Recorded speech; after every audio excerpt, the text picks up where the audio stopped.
السلام عليكم ورحمة الله وبركاته. مجاي عبدالرحيم فرح عمر وحنا أبدأ دكتور جامعة زمزم كلية بيراها سنة كيس قدام بيسمرها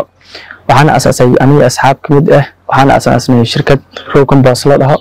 أنا شغال قوته إني قشنك مقايدها أنتوين كهربائي كصهر إنا أرونا أنا بدي إنه وحنا فيه نفقة بيراها وأنفعنا كديكنا وحنا سمينا كومباس ولا استعمالنا نفقة بيراها وحنا أصلا سدح نوع حكمت qumbaha mid aan ka sameeyno oo u fududeynaayo germination-ka geedka inay soo baxaan si dhaqso leh waxa cocopeat lahaa cocopeat-kaas qumbaha ayaan ka sameynaa qumbaha anagoo soo aruurino wasaqdiisa aan dib u urshadayno anagoo ka sameyno cocopeat-kaas compost-ka labaad waxa waaye aan sameyno muqaayadaha cuntada aan ka soo aruurinay inaan dib u urshadayno anagoo ka sameyno compost organic nafaqo beeraha organic inay ku bacrimistaan beeraha mid kasta xad aan sameeyno waxa waaye manure compost waxa waaye saxarada xoolaha lo'da kale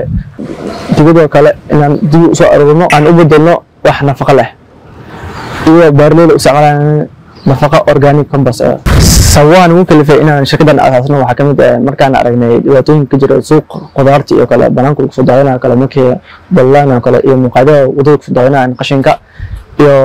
guriyo kale hortooda ugu soo daawanayo sida xoolaha cunaan oo kale xoolahana saxarada wadooyinka ku daawanayo marka aragay inaan xal ka gaarno aan qate aan dib u urshadayno aan wax faa'iido ka sameeyno falcelinta bulshada kala kulma waxa kamid ah inaan la yaabaan qashinka aruurino ma dhahan waxa ka faa'iideysin laakiin ugu dambeyn aan u sharaxno inay fahmaan anagoo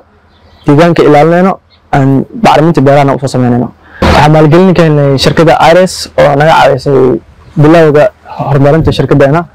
waxaan dhiirigelin keenay sidoo kale waalidkeena iyo jaamacadda Zamzam oo cilmiga beeraha si sax ah noo bartay